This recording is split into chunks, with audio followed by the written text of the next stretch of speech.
Africa Futura, l'Afrique c'est le futur. Dans la création et réalisation des différentes activités.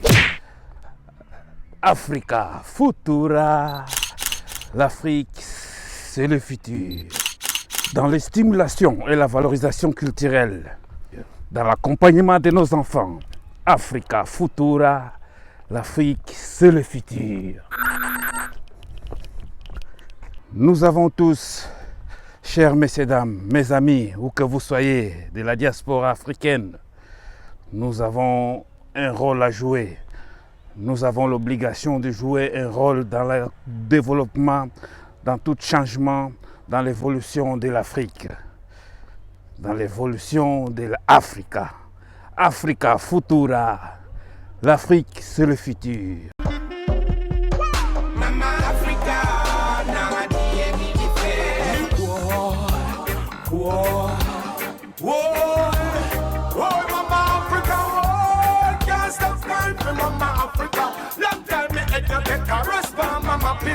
Soyez les bienvenus, chers messieurs et dames, mes sœurs, mes frères, Banam Voulouzi, vous, la force africaine, que l'appel amour règne dans nos maisons.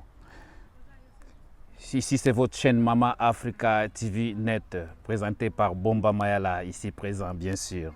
Notre émission d'aujourd'hui, c'est très positif. C'est très positif car ça concerne les activités de la diaspora. Ça concerne l'engagement de la diaspora. Ici, en particulier, aujourd'hui, c'est la diaspora de la RDC, la diaspora congolaise, qui sont engagés dans l'espace socio-culturel, l'espace qu'ils ont réalisé dans l'apprentissage de la langue, la géographie et la culture congolaise. C'est très positif. C'est pour cela, sans plus tarder, je vous amène.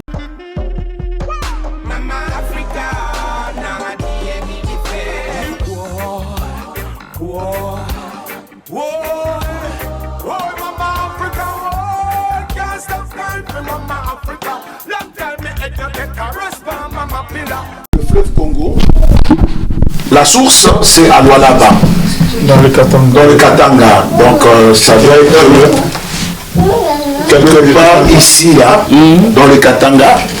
C'est là où il y a la source du fleuve Congo, c'est parti de là. Et ça monte, ça part par là, jusque Kisangani. Ça fait ça en fait. Voilà, jusque Kisangani, je ne sais pas où est-ce que ça se trouve. C'est la ville. Voilà.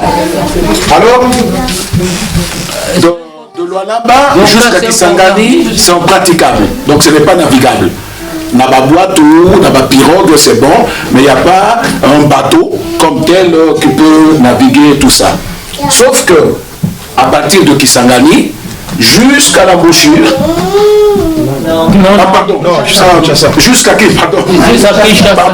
jusqu'à Kinshasa, c'est praticable. Et après, c'est navigable. Et puis après, ça fait Kinsuka, carrière.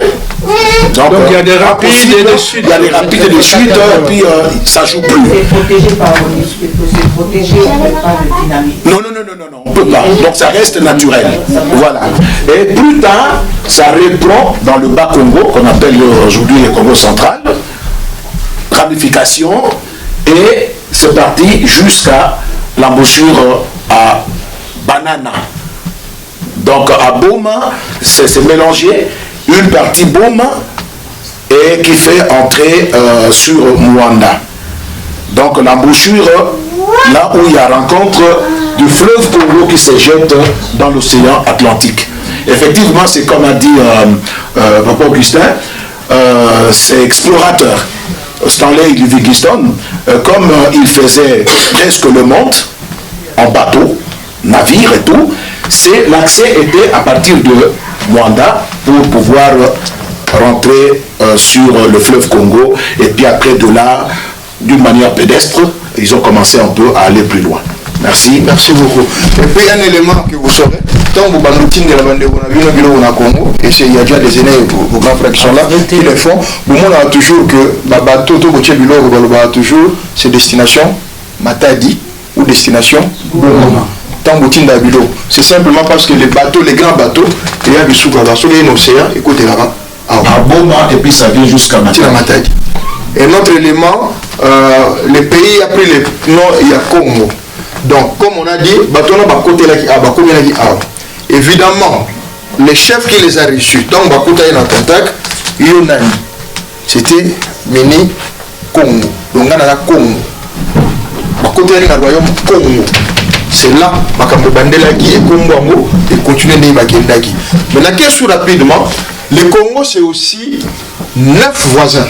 Je disais qu'on a Congo, Brazzaville ici, d'où l'explication papa a dit que dans l'ancien royaume Congo, vous trouvez les Bakongo, les mêmes Bakongo que vous trouvez ici au Congo central, vous les retrouvez aussi à Brazzaville, en Angola. Je suis déjà là, je suis déjà d'abord ici au Congo Brazzaville, c'est là. Parce que l'ancienne province du plutôt les royaumes du Congo, c'est tout ça. Matondo mingi. Bandeko na ngai bino awa na ye kolanda bino awa bozo sala makambo ya kitoko to solo na lingala ou bien na français. Toloba lingala. Vraiment toye awa namoni na ye awa toyoki ke bozali ko sala ba activité moko très important pour la communauté na biso.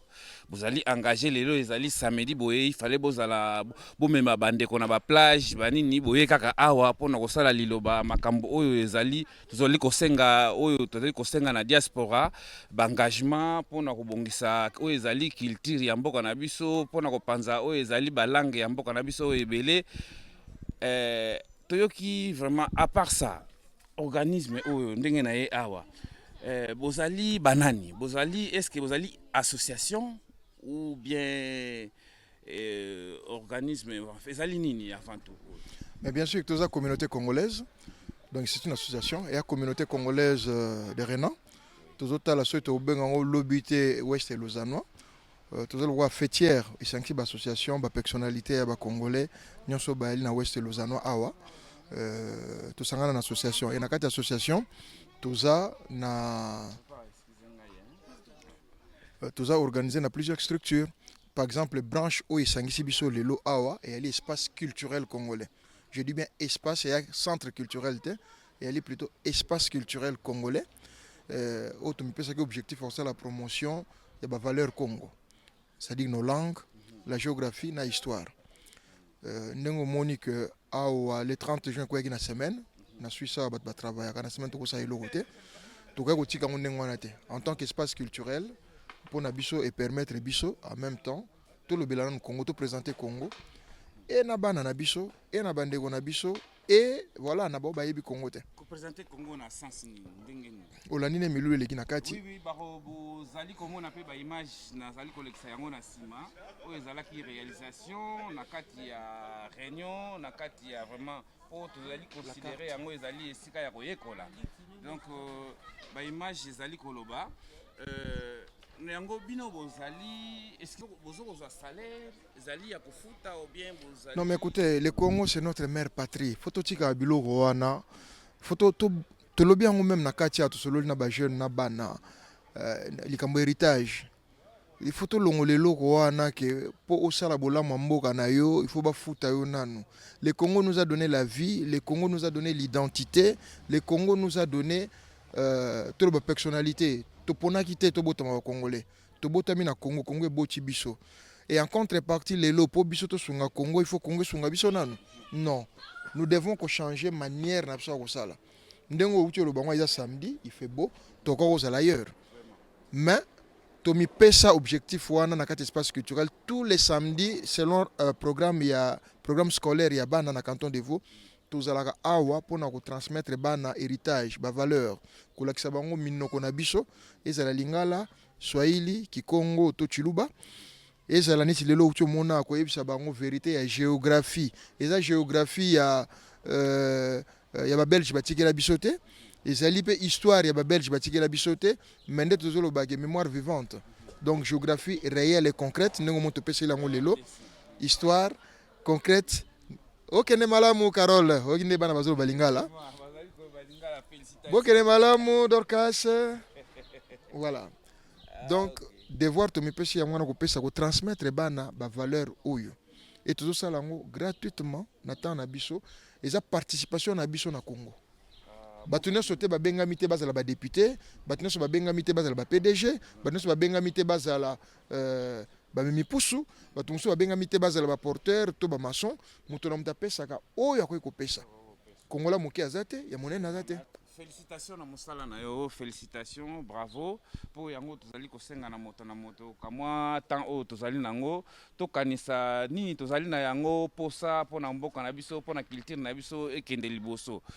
Point de vue na yo par rapport à engagement nanu ya ba frère na ba sœur o ba yebi makambo bakoki koyekola likambo songo bakoki koyekosa likambo songolo boye na bana na biso na ba mindele o bana posa ya koyekola kama culture. Est-ce que engagement ezali na ba mikolo na no pona okota na lisanga oyo? Je dirais que c'est difficile mais laissez-moi quand même ko remercier ba oyo nazongi toujours na discours nanga kongola monene nazate ya moke azate moto na Congo faut apporter ou ko apporter nga na ne sengolelo yo oye na caméra na yo oye te parce que lingba mona yo moyo nga Congo nga ona ko memezali micro yango yo oye na ngwa image na biso personnel vraiment valeur na biso na likambo tozo sala bande ko mususu balobi bani kota ba mama a biso to yebi kolamba mikate nde bapesi biso bande ko mususu baye nga na yebi kotangisa mate yande ba memeli biso donc il faut travailler na équipe wana c'est vrai c'est un travail à faire nan to komesi ka wana te mais on espère que il faut qu'il y ait un début. Et c'est ce début-là, on espère qu'il y a une impulsion. Na bande comme ça, bazo conscience que baza utile pour namboka na bango, baza utile pour na drapeau mboka na bango. Mais pour na baye ko libana na biso na ba mindele, baza na posa ya ko la culture na biso langue na biso. Bazali bazo ko marquer présence. Mais au moni yango na bana ya mike na bale ba bilengo bazo kola, na ba misusi bakoli, yo moko moni enthousiasme za wana. Et sengo baza nango ya koyekola minoko mboka na bango baloba minoko ya ba mama na bango na batata na bango non seulement bano ya biso mais na ba mindele mususu o balingaka Congo o bazo rêver un jour baya na Congo baza pe na posa ba yekola Congo ezalaka ndenge balobaka ndenge na Congo bapesaka mbote ndenge nini balambaka fumbo ndenge nini balambaka pondu ndenge nini fufu ndenge nini ezali vraiment important. Merci Matondo Mingi, Ndeko Augustin, merci na engagement na yo, na vraiment énergie aux ali kopesa pona mboka na biso ekende liboso, ezali mbala liboso te, to mona yo, to mona kayo na makambo ezali makambo ya mboka na biso, awa bana ya diaspora, ozali parmi un des frères qui est toujours devant, toujours na liboso, pona likambo na biso e bonga ekende liboso. Matondo Mingi, merci et bonne continuation. Ngolo ba likambo ya suka boye pona bande kona biso. Te mantuka na kombo ya communauté, biso pe to remercier yo parce que ne to lobi ke to travailler loboko na loboko te. Yo opesi bande ko ne so basimba ka micro pe, je crois opesi bango o interpeller bango. Oye, o sali par na yo. Mbala simba bango ba ba sala par na bango. To remercier yo. Pe to remercier bande ko nyonso basala mosala lokola yo mbala sima to likeke bakoyaka puisque c'est libre hein? Tous les samedis selon programme scolaire bakoyi koya bamona ndenge ni mosala ezo salama et puis un franc mon côté ezo futama et loko mon côté ndenge moni bolingoka ya mboka to sala to ko sala ouais. Au devant la RDC. Voilà. Merci. Merci Mingende. Merci. Mama Africa na diemi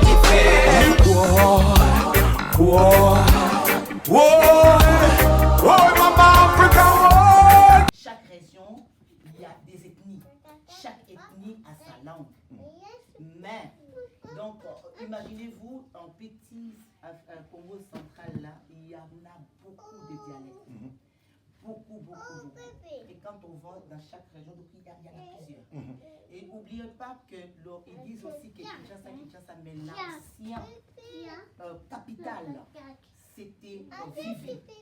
Ça a commencé au Bakongo, à Boma. Mais je crois que moi je connais, c'était à l'école, j'ai appris, je ne me rappelle plus. Je crois que les Belges, ils ont déplacé ça pour Kinshasa. Ils ont déplacé ça pour Kinshasa avant. Ça, effectivement, Madame Lini a raison parce que... Ils venaient commercer avec les Teke et les Ungu à Kinshasa. Donc eux, ils ont apporté déjà depuis l'époque, déjà c'était bien arrivé les Belges. Ils ont déjà apporté cet échange du lingala dans le commerce. Donc voilà, juste pour apporter cet aspect historique. Des messieurs dames qui font de la bénévolat, ils sont ici les samedis, aujourd'hui au lieu d'être à la famille, mais ils sont ici juste pour valoriser ce qui est notre culture, la culture de la RDC. Parler de nos valeurs. Ici nous avons notre frère ici. Bonjour mon frère. Bonjour. En fait, les cours qu'on a ici, est-ce que c'est bénéfique pour la famille ici? Oui, en tout cas, moi j'amène mon fils, il est né en Suisse, donc il doit apprendre le lingala, c'est important. Donc on vit une époque un peu trouble là, où l'identité, on a besoin de savoir d'où on vient. Même s'il est né là, il a du sang africain, donc il doit connaître, il doit parler la langue du Congo. Moi je viens du Congo, donc c'est important, oui, c'est très bénéfique. Vraiment, c'est qu'on dit que la diaspora ne réalise rien. La preuve concrète, voilà, nous sommes ici, nous avons des frères et sœurs de la RDC qui viennent ici vraiment pour valoriser ce qui est de la RDC, la culture, nos langues, vraiment ce qui est dans l'apprentissage des langues. Les Européens et nos enfants ici en Europe, ils en ont besoin. Nous demandons que chacun et chacune, où que vous soyez engagés dans la réalisation des projets, dans la variété des projets, beaucoup de projets qui est important dans notre société pour l'Afrique et pour la communauté ici, pour la diaspora en Europe. Et les enfants, ils sont contents ici? Alors oui, c'est toujours pas évident d'apprendre une langue comme ça, mais en tout cas, ouais, ils y trouvent du plaisir. Et puis, il y a des façons de faire aussi qui... Ouais. Donc il y a des façons de faire aussi qui fait que il faut intéresser les enfants. C'est pas facile de les garder concentrés pendant longtemps. Donc il y a des méthodologies, de la pédagogie, tout ça. Donc oui, en tout cas c'est intéressant. Ils posent des questions d'ailleurs, donc ça montre l'intérêt aussi. Mais les cours là sont payants? Non, les cours sont gratuits, donc on paye rien. Sont gratuits. Ouais. Et comment c'est ton avis vraiment selon cette réalisation? Ton avis, tu penses que c'est nécessaire pour... Oui, c'est nécessaire.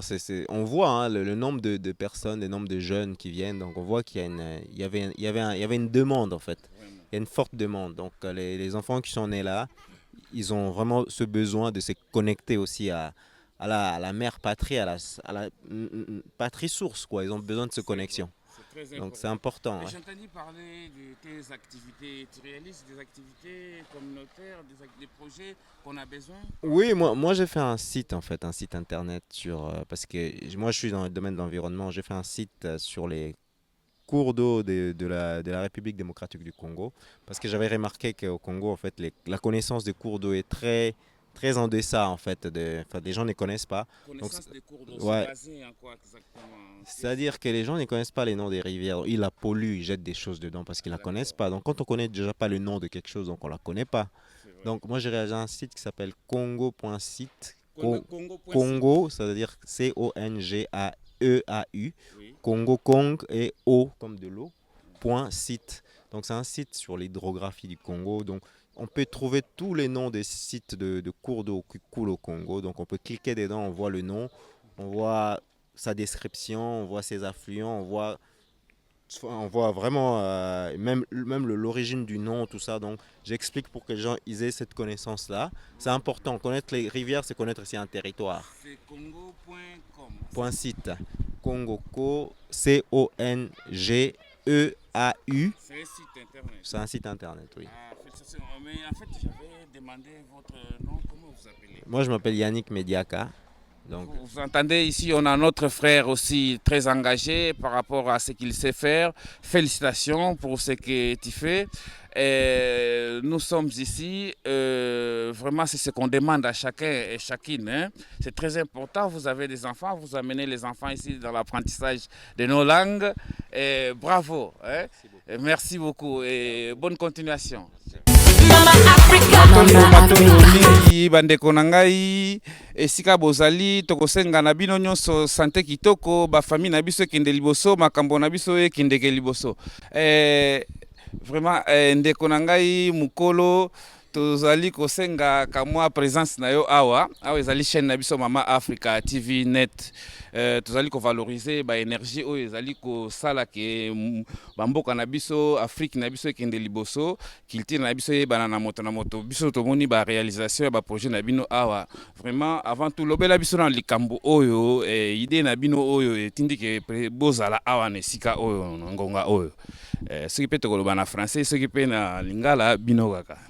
Bon, ekozala matondo mingi na ndenge opesinga micro na etando ya bino ya nasepeli mingi mpe napesi bino matondo mingi. Esika oyo ndenge omoni ezali espace culturel. Espace culturel wana poto le belango nako tel sande kuna biso Augustin na Robert bangonde avant peut-être ngai na kota na lingomba oyo ezalaki nde bango bato ba pesaki ngai bangonde bato ba pesaki ngai batunaki biso tukutanaki mokolo mosusu oyebisi ndeko toza na esika boye tokokosala nini. Alors à partir wana mokolo wana ngai nalobi non lokola eza mpona siko lokola naza na possibilité je suis d'ailleurs naza na retraite. Alors lokola botuni ngai yango nakozala na ntango mingi sikoyo mpona sala mpona mboka na biso. Alors yango wana balobi bon projet toza nango tosala espace moko na groupe na biso ya Renan et environ soki bokoki kozala disponible po boya kopesa mateya na bandeko na biso. Kombo na nga Ngimbi Kuyindula. Bozali elongo na bandeko oyo bozali koyekosa bana na ba européen oyo ezali tozokobenga langue na biso culture na biso. Yango wana justement eloko interesaki nga mpenza okende malamu bana na biso bana bayebi lingala bozama yo polo balingala yaka mwana na biso abotami na poto awa loba na nga lobi na ngani otikala malamu. Kende malamu vraiment matondo mingi. Musala bino ezokomonana ezomonana. Omoni donc tozo kokoba moke malembe ne malobaka ezana mais bana bazali intéressé bayaka lokola bango bape baza koya eza kopesa biso nguya eza kopesa biso makasi mingi poto koba na musalango biso tolingi totikela bango toyekusa bango eloko oya biso tobotami nango. Malgré toza na mboka mopaya me tolingi culture na biso ya Congo bango pe baba nango awa de façon que moko mosusu bakokelela mboka kuna bakozala facilement intégré bakokama kutu na mboka ke ndenge nini yo uti poto oza koloba lingala oyekolenga wapi tolingi tosala yango banini mpo yango tosepelaki lere basalinga proposition wana lobi ndeko lokola eza ya mpona mboka tokende liboso mbe toye kobanda mpe na elongo tosala mamba bikamwa matondo mingi félicitations vraiment mosala na bino ezokomonana. Totala ndeko awa ndeko Robert mbote na yo mbote papa kali loba mbote vraiment ba énergie ya boya Congo ezali na ba diaspora awa énergie mbote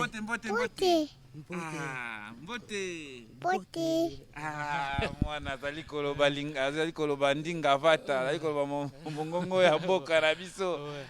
Vraiment félicitations ezali engagement ezali très important oyo balobi ke tout changement ekobanda esika ya bamikolo bazala nano na makanisi wana balanda nzela wana oyo bakanisi ki ete ezali bien ntango toyekosango na bana yango tozokomona ba preuve concret awa bana na biso bana na bobungi te bazoyekola langue na biso vraiment ndenge nini yo point de vue na yo par rapport à point de vue lokola toza esanga moko touti mboka moko to bana ya Congo lokola Augustin aza wana papa Dieudonné donc elakisi te ke tovanda mutu na kwena ye kwa omoni biso toza pe na mokumba wana il faut to non seulement comme il a kisake ozali congolais il faut que tombola Congo munoko na biso ekomo lobama partout na monde na mokili nyonso alors tobi to na bana o babotami awa ya munoko na bango avec partie ya culture na bango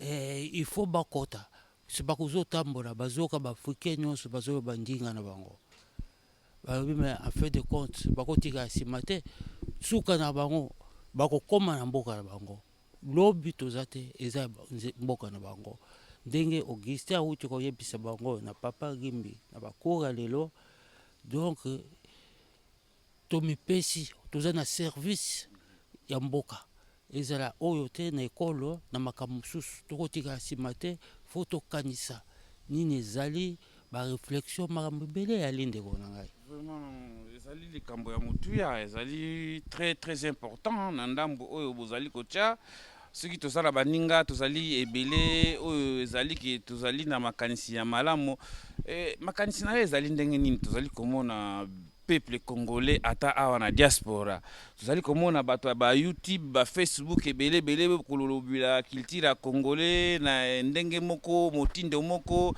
ezali ko présenter ki antivaleur ba papa ya minene ba mama ya minene kolobela makambo moko ya ezangati na boye biso makambo tozo koluka yango yo wana tozo komema biso na ba perdiction boye est-ce que vous mona likambo wana te boye na communauté bino bimi différent eza très concret il y a likambo ya prise de conscience puis bande konde na lakisi Augustin na papa Gimbi ngai pe lokola na ba mususu ba Remi Bakei toyekola na mboka na biso bato yawa likambo ba lobi civisme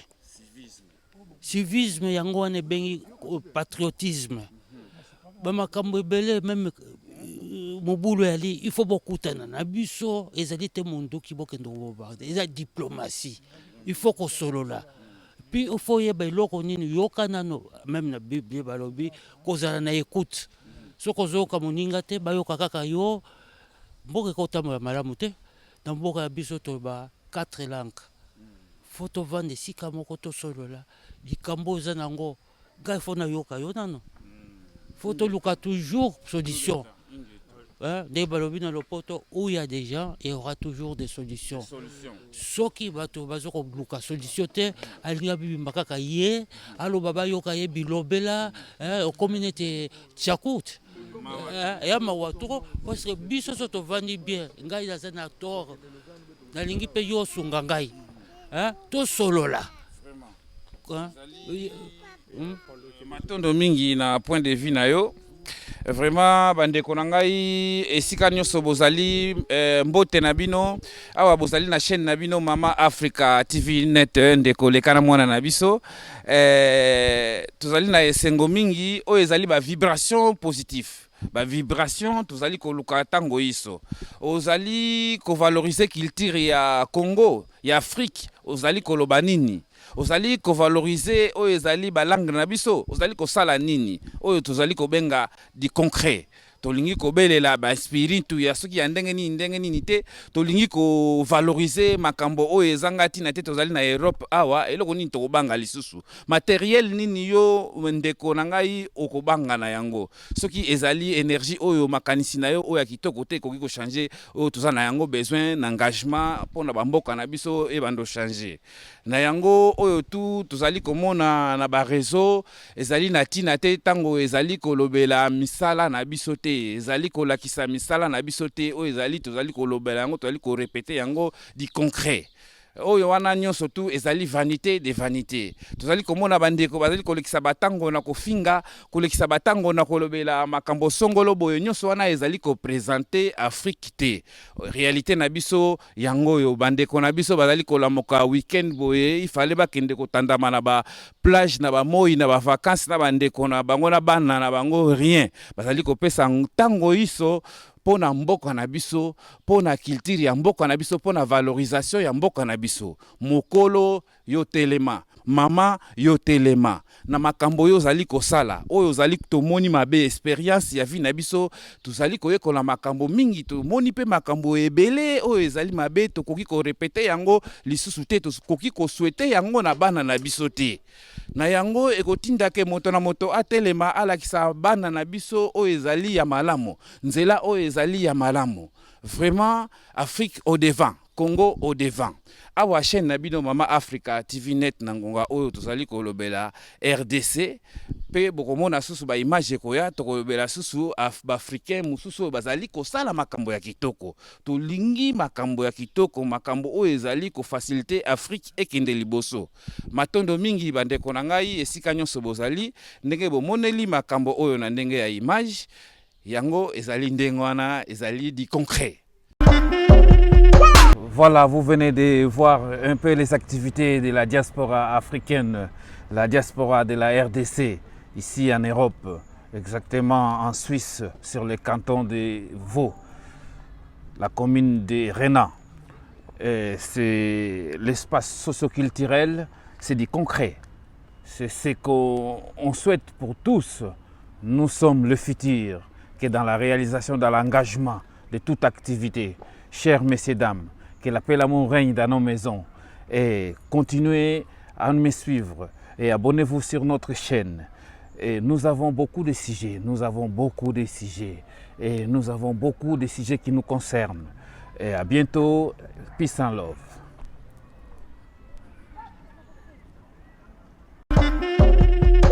Mama Africa,